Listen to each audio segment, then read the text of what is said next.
পরিস্থিতির চাপে না আমাদের না করা কাজও করতে হয়। রাধে রাধে, শুভ সন্ধ্যা। সবাই কেমন আছেন? আশা করি ভালো আছেন, আর আমিও মোটামুটি ভালো আছি।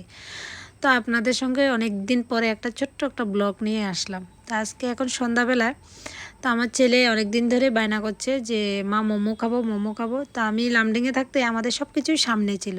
তো আগরতলা এখানে আমি এখন যে জায়গাতে আছি এখানে কিন্তু সামনে এই মুহূর্তে কোনো কিছুই পাওয়া যায় না। আপনি অর্ডার করবেন তারপরে আসবে, ততক্ষণে 8টা সাড়ে 8টা বেজে যায়। তো ভাবলাম আজকে ছেলেকে নিজে হাতেই বানিয়ে দেবো মোমো, ভেজ মোমো।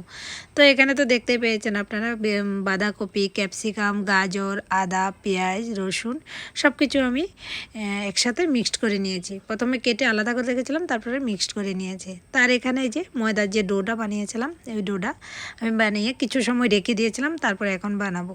তো আজকে যদিও আমি ফার্স্ট টাইম ট্রাই করছি, বেশ ভালোই হয়েছে। তো এখানে সবগুলো মোটামুটি মোমো আমার বানানো হয়ে গেছে। তারপর দুটাই আমি প্লেটে করে দেখানোর জন্য, ভিডিও করার জন্য আমি তুলে রেখেছিলাম। তারপরে এই যে আমার মোমো নামানো হয়ে গেছে। তো পরে যখন আমরা খেয়েছিলাম, আমার ছেলে, আমার মেয়ে, আমার হাজব্যান্ড, আমি সবাই মিলে খেয়েছিলাম, তো বেশ ভালোই লেগেছিলো। আর আমি মনে করি এই বাজারে কেনা থেকে এভাবে যদি ঘরে একটু একটু করে বানিয়ে যদি ছেলে মেয়েদের খাওয়ানো যায়, তো অনেক সুস্বাদু খাওয়া, অনেক পুষ্টিকর খাওয়া।